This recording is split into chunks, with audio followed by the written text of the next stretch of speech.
Hi mga ka-Dream Homes and welcome back to my channel, and nandito tayo ngayon sa may exclusive subdivision sa may Lower Antipolo, Rizal. But before we start, please don't forget to click like, subscribe and hit the notification bell para updated kayo sa mga bagong video na i-upload ko. Tara, simulan na natin yung house tour. But bago natin pasukin yung loob ng property, yung property and details nito guys nasa description box. And ang landmark nito, malapit to sa may Centro Mall, Antipolo, and sa may SM Masinag. Yung area na to, itong subdivision na to is flood free, guys. So ito, tignan muna natin yung paligid, guys. So ito siya. And mataas yung area nitong subdivision na to. Alright. So ngayon, tignan muna natin yung facade ng property. So it is a single detached house, and ang kagandahan nito, meron siyang mga firewall sa left and right ng property. So ngayon, check na natin yung loob ng property. So once na pumasok kayo dito, ito yung bubungad sa inyo. Meron kayong 4-car garage. Kasya dito yung SUV or sedan. So ayan. And kung meron pa kayong pang-limang sasakyan, pwede itong area na yan. So 4 to 5 car garage, kasyang-kasya rito. So ngayon, nakikita nyo, daming sinampay. Dito muna tayo sa area na to. Nandito kasi yung laundry area nyo, and dito naman kayo maglalagay ng mga sinampay nyo, guys.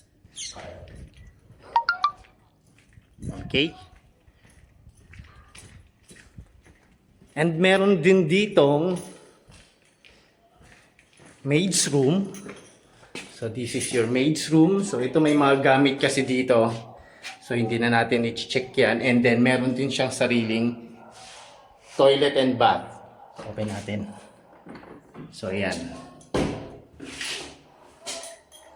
Yun. Ito yung kanyang toilet and bath. And meron din ditong dirty kitchen. So ngayon, proceed tayo ngayon sa may main door. Sa may taas.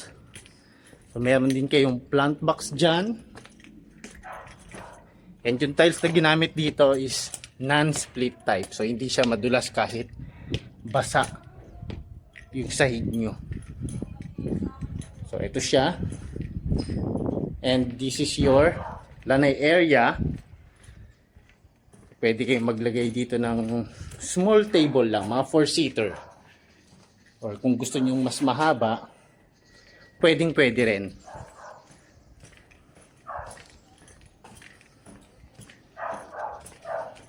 So ngayon, ito yung main door.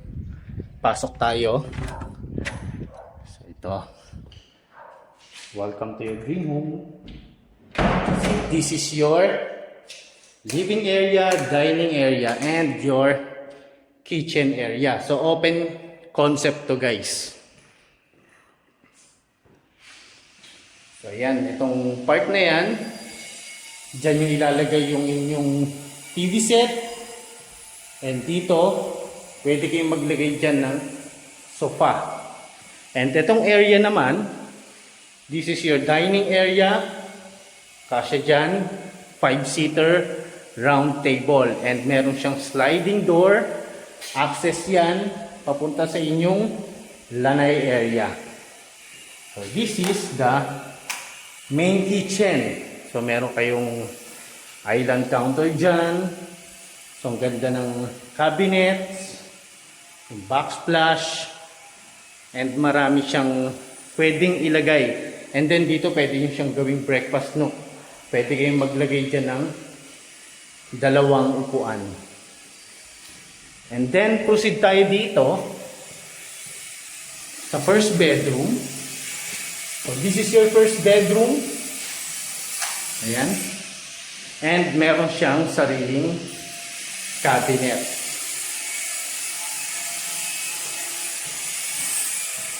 And ito naman yung kanyang toilet and bath.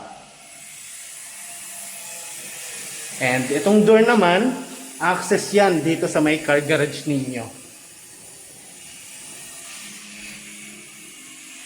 So nakita natin itong part na to. Proceed naman tayo sa may taas.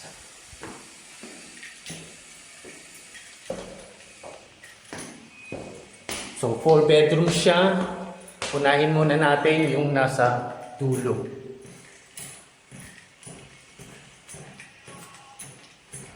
Ito yung pangalawang bedroom. Spacious din siya. And meron din siya sariling cabinets. So yan. And next part, puntahan muna natin yung toilet and bath.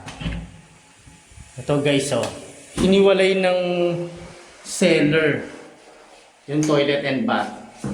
So itong area na to is your bath area. And ito naman is yung toilet area. Alright. And next, puntahan natin itong pangatlong bedroom. So this is the third bedroom, spacious din siya, and meron din siyang built-in cabinet. Floor to ceiling na rin yan. And sa last part, puntahan natin yung master bedroom. So this is your master bedroom.